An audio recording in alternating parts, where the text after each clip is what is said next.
And we are back with another episode of the Kyle Lanslone Show. And I am very excited today to be welcoming back to the show my colleague at the Libertarian Institute. He is a professor and an author of two phenomenal books that we have published at the Institute. It is Joseph Solis-Mullen. Joe, welcome back to the show. How are you doing today? I'm well, Kyle. Thanks for having me.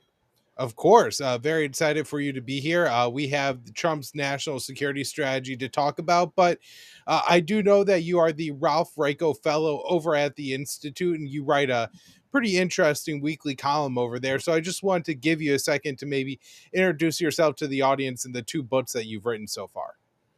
Sure, thanks, Kyle.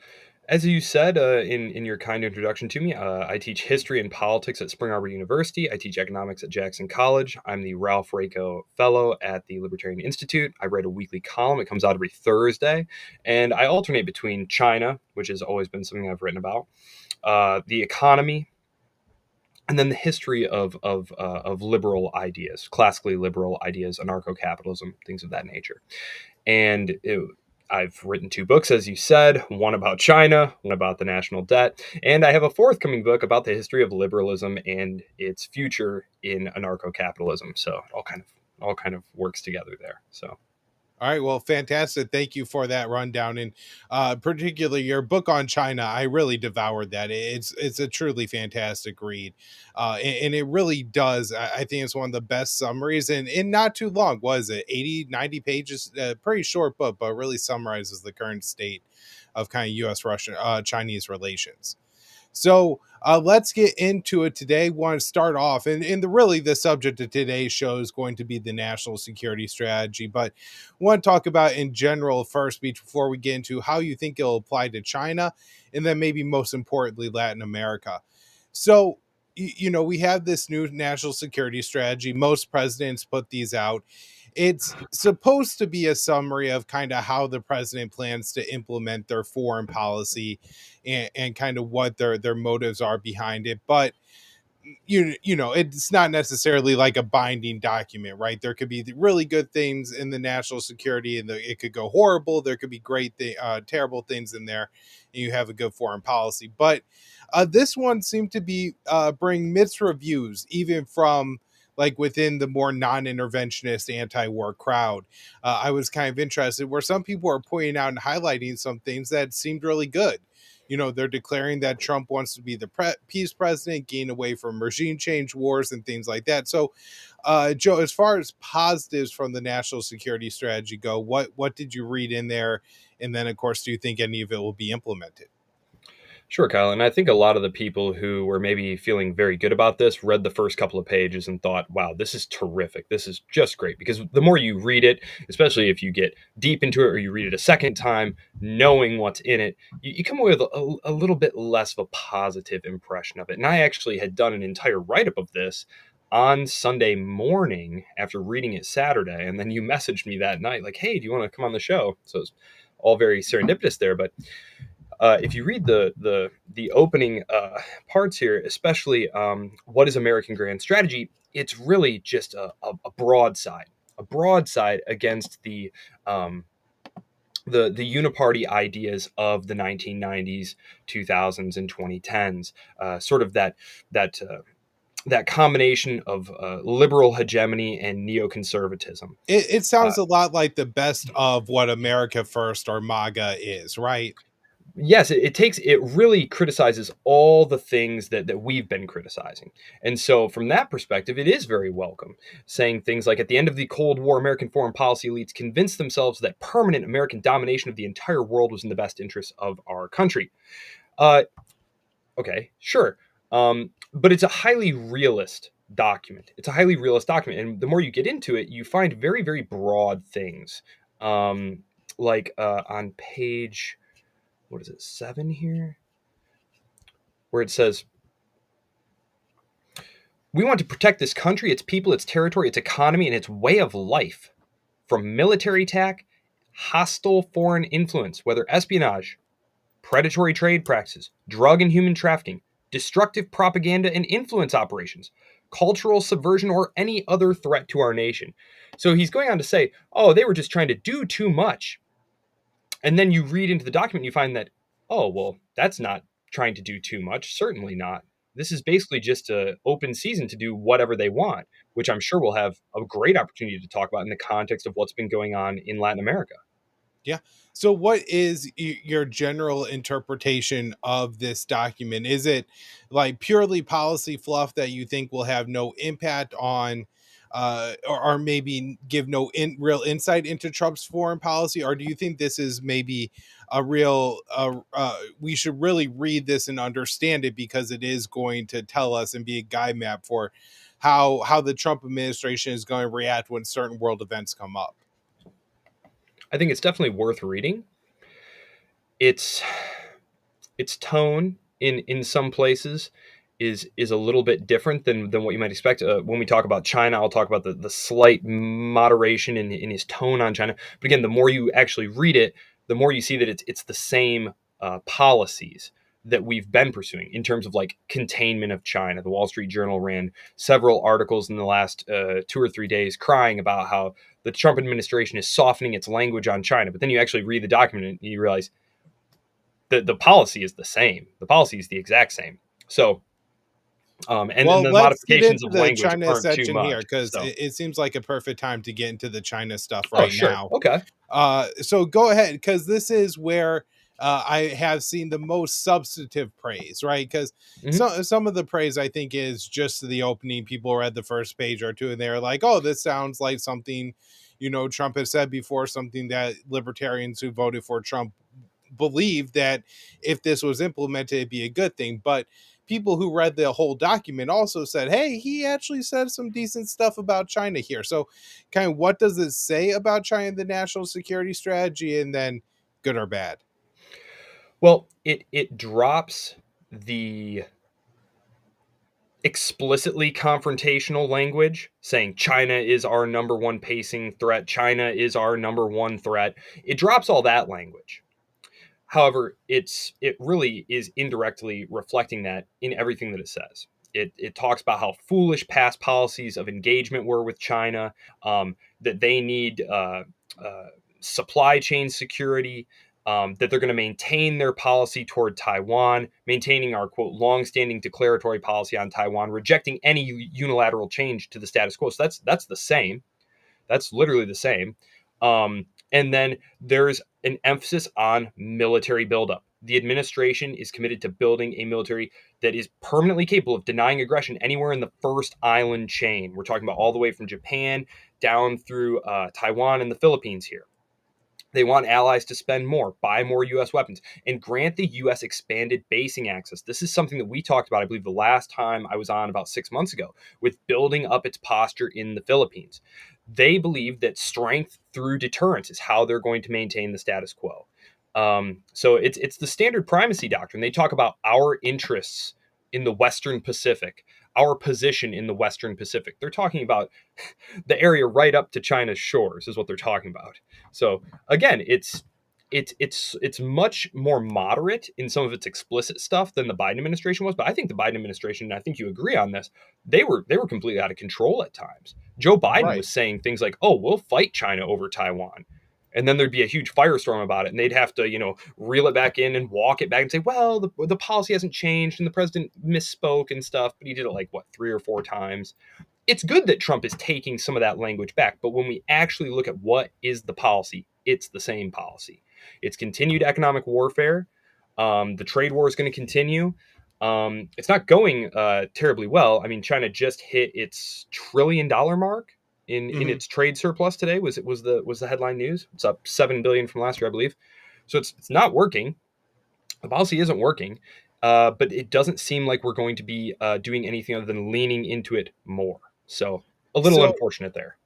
I mean, one of the things that comes to my mind when they talk about, a major military buildup in the Indo-Pacific along the first island chain is that this isn't a new policy, right? The pivot to Asia started under Barack Obama, right? We have to go back through Biden, Trump, Obama's second term to where we actually get the start of the Asia pivot. And so, I know there's this narrative on Fox News, and I know some Republicans believe, the military is weak. We need to be ready for a war against China. But what more can we do that we haven't already done? Like, what kind of military buildup are they talking about when we've already committed so many military assets to the Indo-Pacific? Yeah, I don't know. Certainly, the new thing is drone warfare. Hegseth just announced the $1 billion drone initiative. It's they're basically kamikaze drones. I forget what the name of the program is, but it's basically they want to get $1 billion worth of these like kamikaze drones to just like overwhelm enemy assets in a naval confrontation like that. Clearly, talking about China. Obviously, it's not. They're not talking about Russia, and they're not talking about Iran. So, has to be China. Uh, but you know, It, it it's just, predictable though. it just all seems so absurd. Even, I think it's the replicator initiative you might be talking about, where they're looking at creating these drone swarms with tens or even hundreds of thousands of drones. But China's a massive country, and the first island chain is just off China's coastline. So even if they do say have $1 billion in drones, that's not going to flatten China's military assets. That's not going to, cripple their arsenal of missiles or anything like that. So even if in the worst case scenario we end up at war with China, are we even doing anything here other than putting more of our troops in harm's way? No, I think the idea is just to tax them to make it more difficult. Which I don't even know that that's a good strategy. I mean, I think, and we've talked about this. The more China builds up its green water navy assets, and now its blue water navy asset. It just launched its first super carrier, the Fujian, a few weeks ago. It's just going to be an area denial situation. It's going to be a Cuban Missile Crisis in reverse, where they blockade the island, and the U.S. comes to break the blockade, and then it's going to be a question of who's going to back down, which would be terrible. That would be a huge failure of diplomacy. There's no reason that it should ever escalate to that point. Um, but what's really scary is Trump puts out this policy document, which, as you rightly point out, is a continuation of the policies begun under the Obama administration and carried through both his administrations, the first Trump administration, because it's on autopilot, right? The bureaucracy, the national security state runs itself here, basically. And presidents are just trying to kind of nudge it this way and that. There was a huge outcry. The American Enterprise Institute, the Wall Street Journal, everyone upset that saying things like China loves this policy document. Beijing is just going to love this policy document because clearly it shows that that Trump is just turning soft on China. And it's just they're trying to control the narrative to keep the pressure on him when really you read the document and it's plain as day that the document is just it's a continuation of the same policy. And so Yeah, no, it's unfortunate. that is really interesting. I remember a couple months ago, some, undersecretary of the Navy or something was trying to get confirmed through the Senate, and the Republicans and the Democrats on, I believe it was the Senate Armed Services Committee, were blasting the guy because they said, "Why hasn't Donald Trump approved more weapon sales to Taiwan? What's this business about focusing more on our own hemisphere, not on China?" And so there does seem to, there's not a real policy change here, but there does seem to be kind of real panic spread by even the idea that we're not going to have 1,000% focus of our military on the Pacific while we're trying to arm and fund Israel and Ukraine at the same time. That's it. Now, That's I it right there. The stockpiles are running low. We've seen that America's supplies are not infinite, that our industrial capacity is not what the hawks would love it to be. And so they're saying, whoa, whoa, what's all this? We need to make sure. Hegseth, he just gave a talk a couple weeks ago where he was blasting European allies who aren't building equipment fast enough to get it to Taiwan. Um, so, So I do want to ask you about the economic relationship, or just I guess maybe even first in general, the U.S. relationship between China and the U.S. After 9 months of Donald Trump. Has it improved or status quo, gotten worse since Biden left office? well, it's not something that's changed terribly, simply because you had the delay in the tariffs to begin with, and you already had toward the end of Biden, toward the latter half of Biden, you already had corporations and supply chains kind of shifting and diversifying. So it's not really surprising that we haven't seen a dramatic change at this point. it's possible that we could see it. But again, go back to the tariffs. I mean, they were delayed, and then they were on, then they were off, then they're going to be this much, then that much, and Trump is really holding out for a comprehensive deal. So, you know, as long as that's on the table, there's just so much economic mutual independence that um, it's unsurprising that we haven't seen a major change at this point. Yeah, and you know, Joe, I think of any maybe place in the world, it seems that Southeast Asia maybe has Trump figured out better than anyone. During his tour there a couple months ago, the allies were very smart. They signed deals with him. Malaysia let him take credit for some peace deal in the region. You know, they did like fancy sword dances and kind of traditional, like very grand gestures to make him feel large and welcomed. Mhm. And then with Xi, he met him in South Korea. And I do wonder if maybe Trump got burned on the art of the deal with this one, where it seemed that there was maybe some negotiations that happened behind the scenes, and there's pretty sure there was going to be some kind of big peace deal. So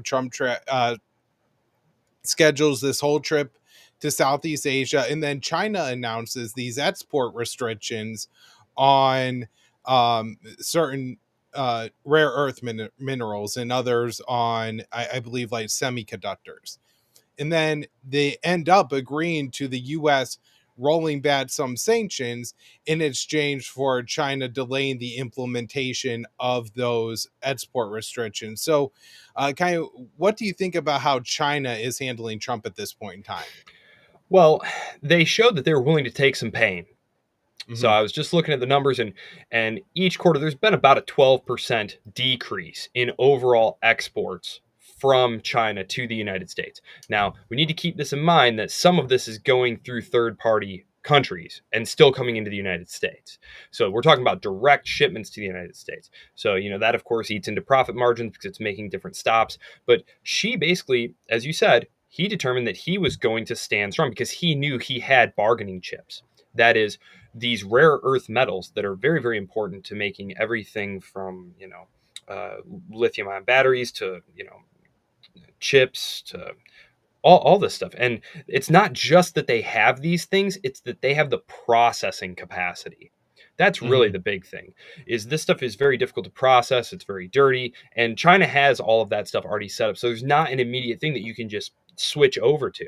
And so Beijing said, "Look, we're going to take a little bit of short-term pain. We think we can get a deal by playing hardball." And you know, there wasn't a whole lot Trump could do about that. And they're of course in different situations. Look at a state like Japan or Korea. I mean, they're a U.S. satellite. Like they don't have. Who are they going to do? Are they going to lean towards China? No, you know. Right. So they kind of. It's like when in the 1980s when Reagan leaned on the Japanese to revalue the yen. Which eventually led to the stock market bubble and the lost decade and all that stuff. They didn't have a choice, though. They didn't have a choice. But China's not someone that the United States can really bully. There's not really any lever that they can use to push on. And so, uh, yeah, I don't know if I don't know if I would say Trump miscalculated. That's just the only way he does things, and he just tried to see if it would work. I mean, if these are the policies that he wants to see, and there's not really another way to try them. If he asks nicely, I highly doubt they're going to do it, right?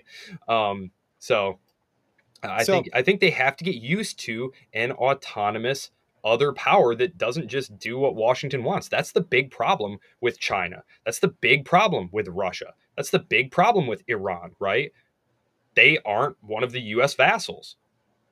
right. They're outside the US system. That's the problem. They don't take orders. Absolutely. So before we move on, talk about Latin America. Guest has a question. I'm actually a little bit curious about this myself, Joe. Basically, it is China is always accused of stealing intellectual property, and I've certainly read reports that the Chinese intelligence service, one of the things they do very well is corporate espionage. So, what's like kind of the truth behind China stealing IP, and then maybe just as a libertarian, how would you address that? Well, that's a very specialized subfield of like libertarian legal thought, which I do not specialize in at all. But Stephen Kinsella has written lots of great stuff on that. You can find him Okay. on the Mises Institute, and on Twitter. Very, very enlightening guy. As far as here and now, um, look, yes, of course, corporate espionage. Of course, they steal uh, technology secrets. Chinese corporations do. The Chinese government has. But I think it's always important to bear in mind that a lot of this technology was just handed over by U.S. corporations who desired to get into the China market, and that was the deal. That was the deal: is you had to share that intellectual property with Chinese companies, Chinese partner companies, in order to have access to Chinese markets and Chinese labor. And so that's Yeah. that's kind of the truth. That yes, they did steal some, but a lot of it just got handed to them. And that all got approved by the U.S. government, by the way, which Thomas Massey a couple of years ago, brought forth the big stack of applications. And he said, "Look, this was all these American companies saying we want to share this with all these Chinese companies, all this high tech stuff." And the U.S. government was like, "Sure, no problem, totally fine." You know, Right. so And look, we do business with other people who spy on us. Just today, I saw a story out in the Guardian that there's the command post that the U.S. has set up outside of Gaza where it's monitoring the ceasefire. And apparently, the Americans were so upset that the Israelis were spying on them there that they actually had to tell them to stop. So, we deal with people doing this kind of stuff. It does cause problems, but they can be addressed certainly without confrontation. Now, before we wrap up here, gotta talk about the national security strategy and the kind of signals for shifting to our own hemisphere, which Joe, it's almost like a sick game that they play on us, right? Where I say we got to end the wars in the Middle East, so they go to war, a proxy war in Ukraine, and provoke play nuclear brinksmanship with Russia, and then they finally knock that off. And worse, they're going to do a regime change now in our own hemisphere, it seems. So, kind of your general thoughts on how the national security strategy may play with the confrontation that's going on in Latin America right now. yes, I would say the two areas that the national security strategy document that the Trump administration released last Thursday really stood out as different from the 2022 and 2017 documents were in their sections on Europe and on Latin America. And in the context of Latin America, it was very much, an explicit call to reinvigorate the Monroe Doctrine, and specifically the Roosevelt corollary, and the Trump corollary, and that is, we, the United States, are going to intervene in other states when we feel like our interests our interests, quote unquote, are threatened. And so it's not just that we want other powers out of the hemisphere, which that is a priority of the document. They don't like all the Chinese investment that's going on in places like Brazil and Bolivia, and so they want to prevent that. And then they also want to actively intervene in these states, uh, which is just a disaster waiting to happen, of course. So uh, All right, you so guys have I done such gotta a great job covering the Venezuela stuff that's been going on, and all about how U.S. interventions are just going to exacerbate that migrant crisis. But it just doesn't look like there's a lot of hope that that's going to be pulled back from. yeah, so I got this clip here of U.S. General Kane talking about the military buildup in our own neighborhood. Yeah, I mean, we have not, if you look back over the arc of our deployment history over the last few years, we haven't had a lot of American combat power in our own neighborhood. I think I suspect that's probably going to change. We'll see what we're ordered to do, and of course we follow that guidance, but we're definitely spending some time there now. So, what do you make of the military buildup in Latin America? And do you at all get concerned about we got the military buildup against China, we got, the permanent installations in Korea, in Europe, just the new national defense authorization that Congress released actually puts floors on the number of troops. We have to have 76,000 troops, I believe, in Europe and 28,500 in South Korea. And then, of course, our ties in the Middle East, the potential for conflict with Iran. So, I guess start off. What are your thoughts on the kind of intervention here in Latin America? All that this troops builds up. Is this practical even? Well, uh, I suppose practical from whose perspective? If you're a defense contractor that wants the money to keep flowing, this is great, But as far as the explicit goals, like let's look at what their goals are. They want to enlist and expand. They want to enlist more allies and expand U.S. Attractiveness as a security partner of choice. Right, so they have they want to enlist regional champions who can help create tolerable stability, even beyond those partners' borders. And of course, what that makes me think of is like when they enlisted Ethiopia to go invade Somalia, right? Are they going to be looking for someone to carry the water for them on an intervention in Venezuela or something like that? Because, the U.S. is building up a lot of assets in the region. I don't like to speculate too much about what might happen, but nothing would surprise me. Yeah. All right. So last up here, I have one more clip. This is of Donald Trump saying a few things about potential war with Venezuela. So now they're coming in by land, and even the land is concerned because I told them that's going to be next. The land is going to be next, and we may go to the Senate, we may go to the Congress and tell them about it. The sea drugs are almost dead, and they can't come in that fast from the land. And the land drugs are much more dangerous for them. It's going to be much more dangerous. You'll be seeing that soon. And in recent weeks, you've been working to deter Venezuelan drug traffickers, of which there are many. Of course, there aren't too many coming in by sea anymore, if you probably noticed that. We'll be starting to stop them by land also. The land is easier, but that's going to start very soon. We warn them, stop sending poison to our country. So, Joe, I won't ask you to speculate on how likely you think it is that we're going to see strikes in Venezuela soon, but I do wonder what you think about the president kind of, making these statements saying that we're going to war. Maybe we'll consult Congress, maybe we won't. This seems absurd that, the president just seems to think that he could kind of unilaterally decide when and if we go to war in Venezuela. Well, they're claiming self-defense, right? They're claiming that we're under attack. Yeah. They're claiming that we're under attack, which is, of course, patently ridiculous. But, who was it? Dave DeCamp the other day, he said something in his podcast about, in his news program, he said something to the effect of, there's outrage right now over these boat strikes, but that's because the war on terror being executed so close to America in the Caribbean is new. And that once the American people become used to the drone strikes here closer to home, we'll stop hearing about it pretty much entirely. Just as there was, some outrage initially when there were all those drone strikes in places like Yemen and Iraq and Pakistan. Which is unfortunate.